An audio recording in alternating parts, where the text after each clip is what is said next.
Good afternoon to all of you. They've given me a very difficult section of the schedule because we've all just had lunch and the food is now settling in our stomachs, which means the blood in our system is not in our brains. It's down in our stomach trying to digest all the food, and that often makes us rather sleepy right about now. And so I am supposed to entertain you and keep you awake during this time when you naturally want to go to sleep. So what could be more exciting to keep us all awake than to talk about open innovation and public policy in Europe? You're all jumping out of your seats practically, yes.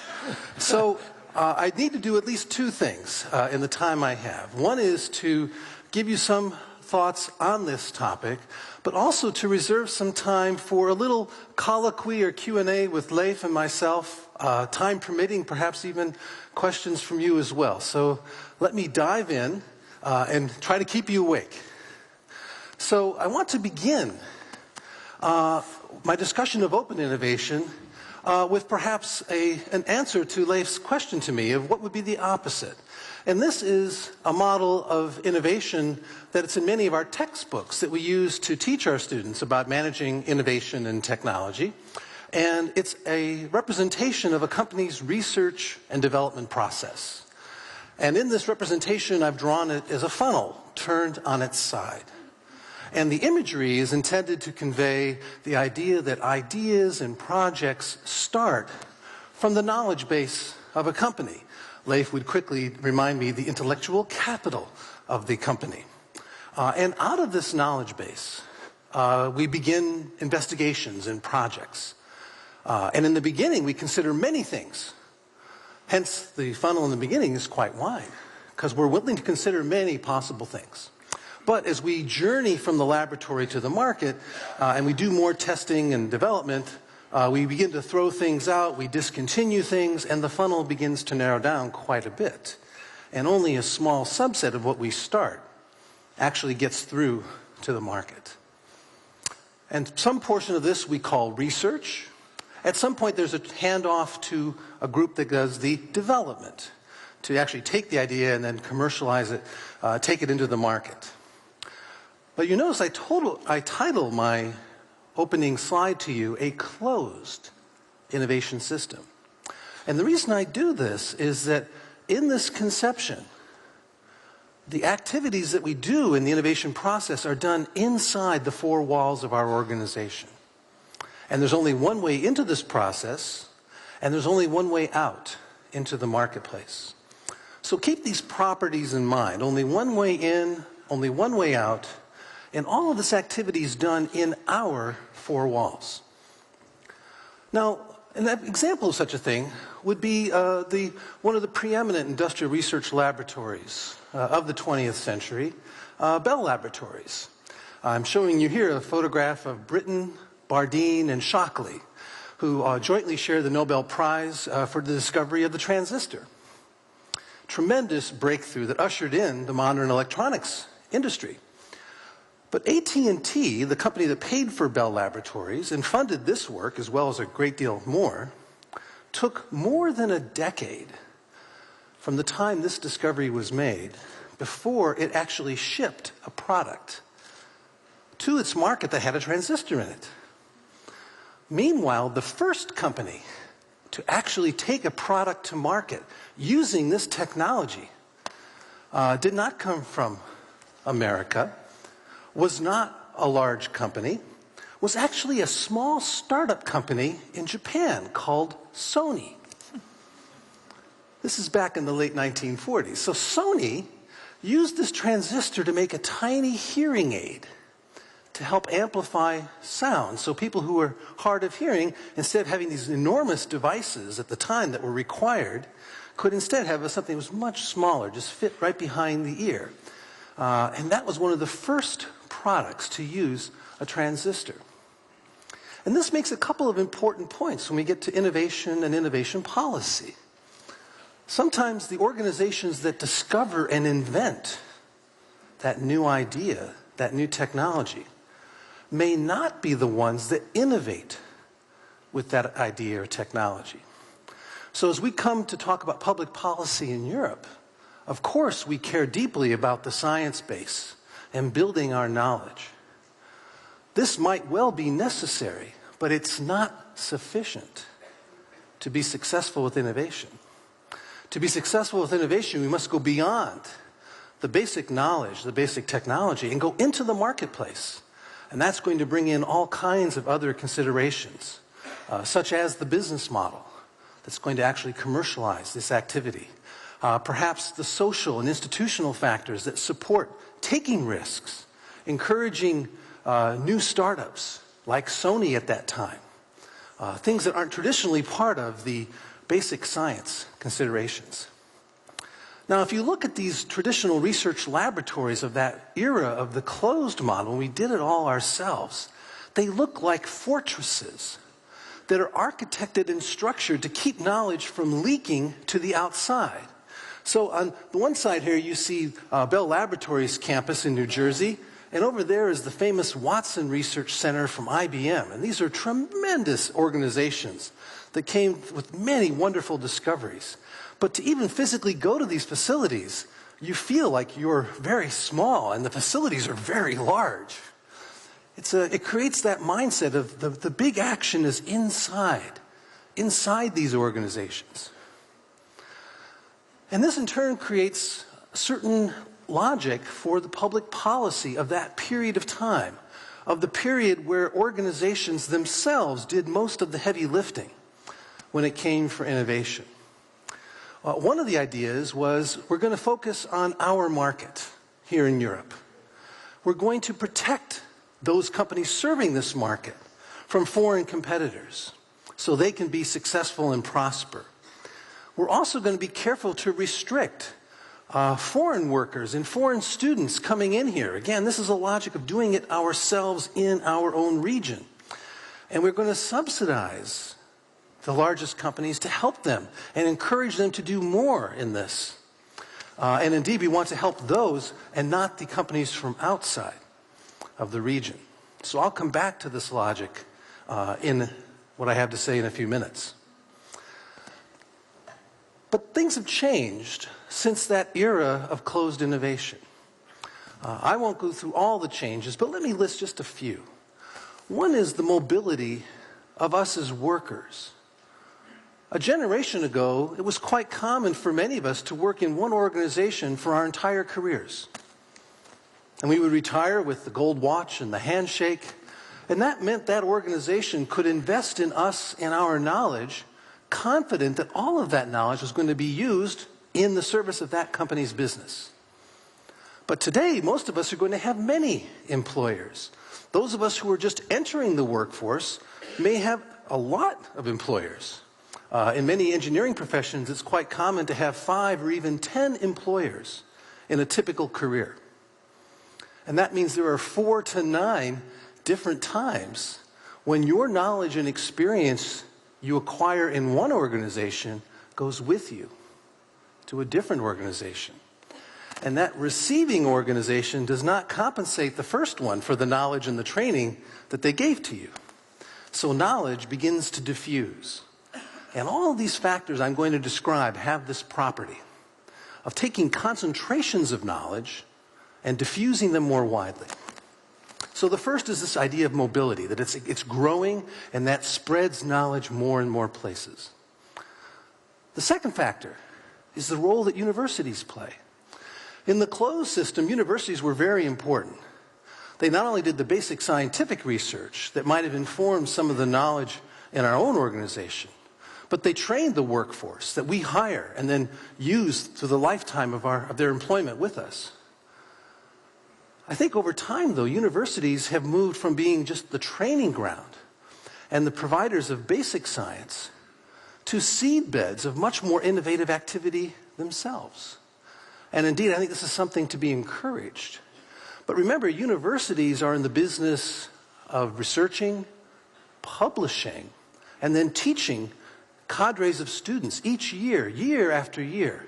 So they too take and generate knowledge and then spread it and diffuse it widely over many organizations. The third one I'll pick on is the venture capital sector. Venture capital, if you think about it, does not pay for research. Venture capital only pays for development. No R, only D. And this begins to create an economic separation between those that have those initial research ideas and discoveries and those organizations that commercialize and develop those and take them into the marketplace.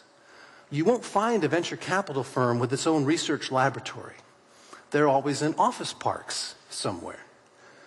So this means that instead of having it all done in one organization, research and development begins to have markets emerge between research and then development.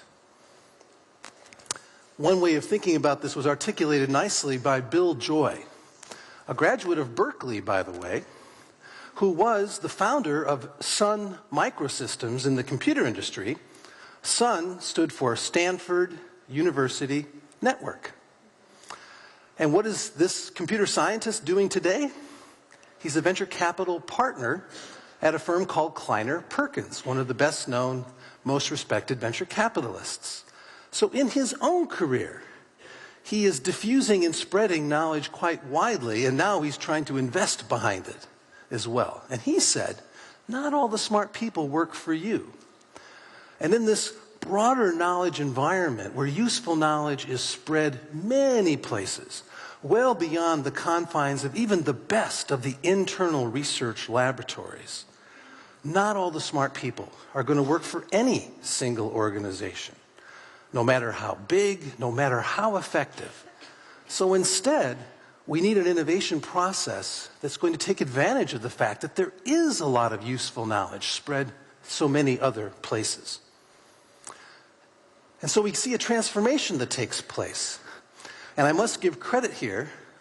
This is, what I'm about to share with you, was not developed by me, but was developed by a gentleman who worked at a Swedish company, SCA. His name is Bengt Jarahult. And you can't read it here, but it says in the lower bottom, stolen with pride from Professor Henry Chesbrough. And Bengt has given me permission to steal it back and share it with you. So a kind of open innovation, you might say. So in Bengt's conception, the closed innovation model aimed at your current market. But in the open innovation model, the first thing you do is you drill holes in that innovation process, in that funnel. And by doing so, ideas and technologies can flow in and out of the organization throughout the journey, from the laboratory to the marketplace. So you can still innovate in the traditional way, where ideas come from your own internal research and go through to the market. That remains a very useful way to innovate. And please don't interpret open innovation to negate this in any way. However, it's only one path in a more general model. Other paths include taking internal things to other markets, other businesses, through licensing or spinning out or joint venturing. You could bring external technologies into your innovation process at the beginning stages and perhaps combine them with some of your own technologies to address new markets. Or you could even use external technologies to fill a gap that you have in your current business, and for a variety of reasons, your internal technology doesn't get you there. And in some other cases, and this is sort of the most fun, you can start a project inside, let it go to the outside, test its ideas on external customers with external capital. And if it meets those tests and turns out to be strategic for you, you can spin in the project, as well as the earlier idea of spinning out. So all of these paths now become viable ways to innovate in a model of open innovation. So an example of this comes from a company in the Netherlands here, Philips.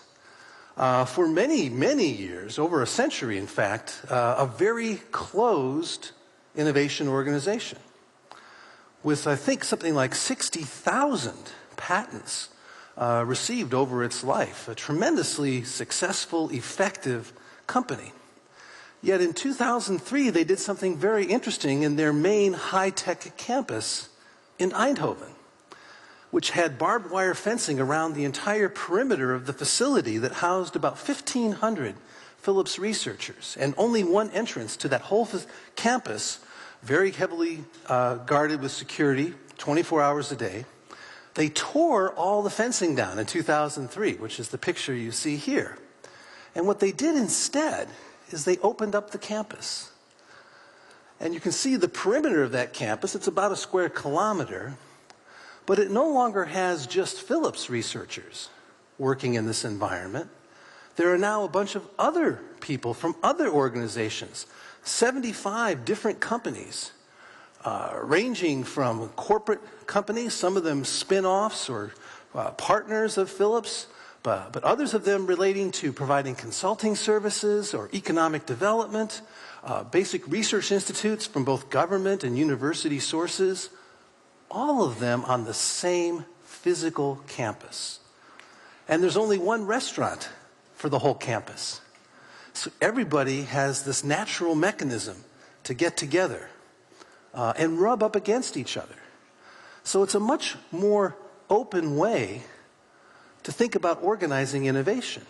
What was a fortress of internal R&D is now an ecosystem of many different partners working alongside each other, sometimes collaborating together on R&D. Different company, BP, very, very successful oil and gas company, but also realizing in its long-term strategic planning that biofuels were going to be a critical resource down the road. Not next year, not 10 years from now, but in the 30 to 50-year time frame, this was going to be very important. But they had a problem. At the time they made this realization, they didn't have very many biologists in the company. And the world of biology was just exploding. So how can they become world-class in something that's going to be of critical importance to them long-term? They actually created a process and put out to tender a call to various universities around the world to help them set up some kind of a research mechanism that would combine the best of global research along with mechanisms for BP to find ways to capitalize on this. And I know about this because at Berkeley, they were fortunate enough to win the tender. And so what they ended up doing was creating something called the Energy Biosciences Institute, funded with BP's support over 10 years, $50 million a year for 10 years, and they split it into two parts. One part is an open research activity on the Berkeley campus, more than 10 full-time faculty hired, dozens and dozens of PhD students supporting this, all under traditional university rules for publishing, selecting projects, etc. But there was another component of this that allowed BP on the Berkeley campus to have a facility where it could develop its own activities to feed off of the public knowledge and find ways that could be strategic to BP in the long term to make this valuable. So this is one of the answers they came up with to how to bring a new scientific and technological capability to their organization. So of course they're doing some of it themselves internally, but the important thing is they're doing a lot of it in a very open way externally. So open innovation is not about being only open on the outside, it's a combination of open and proprietary, knowing where and when to leverage and take advantage of the wealth of knowledge that's out there that no company, even a BP, could not replicate internally. But at the same time, finding mechanisms so that you do get benefits internally as well. There are other organizations, this is from Nesta in the United Kingdom, that is actually maintaining a list of the most open organizations around the planet. This is a rapidly developing list, so don't pay too much attention to the companies, but the idea that companies are now being measured on how open they are is an interesting insight. And this idea of leveraging and taking advantage of the wealth of knowledge that's out there, and indeed contributing to the wealth of knowledge that's out there, is becoming a new imperative in a world of open innovation. So let's pull this back now into public policy. We reflect back to what I was saying about the closed innovation era of public policy. I suggest there are some very different principles for public policy today. For those of you who are interested, we will have a session at 3 o'clock this afternoon after this session with my colleagues from ESADE and also with the help of Science Business to explore some of this in more detail for those of you who are interested. But just a little teaser I'll give to you now, and for those who want more details, come to our session at 3 o'clock. One very simple idea, but very important, is in Europe with the investment of the new Horizons 2020 program that's being mooted now here at the Commission and soon in the European Parliament, is to create mechanisms that allow the university researchers that are doing this wonderful new basic scientific work to have more steady and continual interaction with industry. Some countries actually restrict university faculty as civil servants and actually forbid them from doing any kind of advisory or consulting work with industry. And this is a terrible idea because it inhibits that sharing of useful knowledge. And so one suggestion is take advantage of that knowledge and allow that knowledge to move on a limited basis. I'm not suggesting that we turn professors into full-time consultants. I am suggesting that we allow professors to spend a small portion of their time engaging with companies and with industry. Another idea is with this tremendous science base that's being built here, to enhance that with greater mobility, both sending people here outside of Europe to other universities around the world, and equally inviting people from other universities around the world to come here to Europe to do some of that research. If we can actually plug into and help drive the global knowledge network, we will all be better off and we'll get better science out of this. Another thing we can do relates to intellectual property protection. Right now in the EU, it's very expensive to get protection in multiple countries, and it takes a long time. If we can shorten the time that it takes and reduce the cost that it requires to do this, this will actually help companies in general here, but in particular it will help the smaller companies, which is where much of the growth in jobs is going to come from. And indeed, consistent with that last point, we should be focusing indeed not so much on the largest companies with those subsidies and credits, but focus instead on the smaller companies. And there are a number of things we can do here to support the smaller companies. I already mentioned the venture capital sector. There can be more done to help nurture that sector, which again is going to pay for the development, not the research. And also governments themselves are also customers, and in many cases can be very important early customers for new research and new ideas out of universities and small companies. So oftentimes government and government procurement processes are so lengthy and difficult to navigate that the small companies are effectively excluded from this. And there need to be initiatives instead to open that up so that they too can participate in this. Another one that we're working on at ESADE is a project under the FP7 initiative to open up government data and let citizens and people in general see the data and build applications that can help us analyze and interpret and make sense of these data to solve our problems and problems of our fellow citizens. And since the citizens, in a sense, do own the data, this is something that can be done very cost effectively. And now we're going to have to be very careful to get the privacy issues handled well here. And this is an area where I think Europe will be at an advantage around the world.